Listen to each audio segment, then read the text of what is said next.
اعوذ باللہ من الشیطان الرجیم بسم اللہ الرحمن الرحیم۔ ظالم کی مدد کیسے کی جائے؟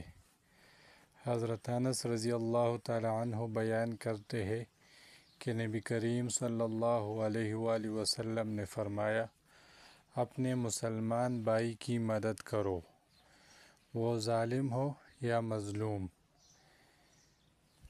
تو یہاں پر ابھی سوال پیدا ہوتا ہے کہ ظالم کی کیسے؟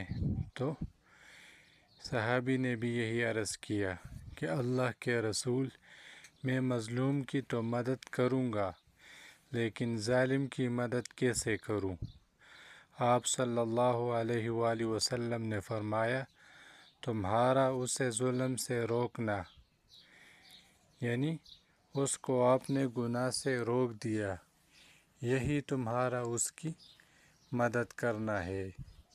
اب دیکھو، اگر آج ہم اس پر عمل کریں کہ اگر کوئی کسی پر ظلم کر رہا ہے اور اس کو گالی گلوچ دے رہا ہے اور اس کو برا بھلا کہہ رہا ہے، اور ہم جا کے اس ظالم کو کہہ دے کہ مت کرو، تو مظلوم کی امداد تو ہے ہی، لیکن اصل میں اس ظالم کی مدد ہو گئی کہ یہ گناہ سے جو ہے یہ رک گیا۔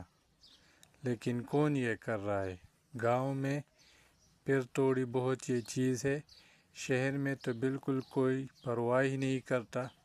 اگر کسی پر کوئی ظلم کر رہا ہے، کسی کے ساتھ زیادتی ہو رہی ہے، یہ کہتا ہے چھوڑو، پرواہ مت کرو۔ اور ہمیں یہ حکم ہے کہ اپنے بھائی کی امداد کرو، ظالم ہو کہ مظلوم، ظالم کو ظلم سے منع کرو۔ یہ اس کی امداد ہوئی کہ آپ نے اس کو گناہ سے جو ہے وہ روک دیا۔ ٹھیک ہے جی، بابا بھی جاری ہے۔ اللہ کریم ہم سب کو قرآن و حدیث پر عمل کرنے کی توفیق عطا فرمائے۔ وآخر دعوانا ان الحمد للہ رب العالمین۔